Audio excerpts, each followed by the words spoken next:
This right here, this is Africa in sound.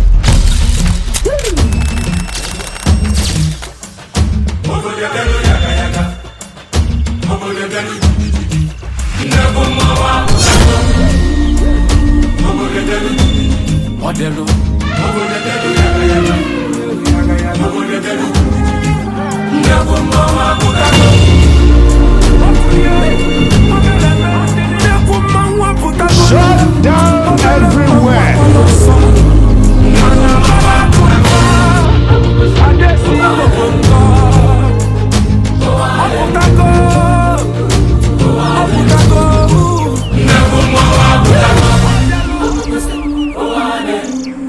This is Flavour.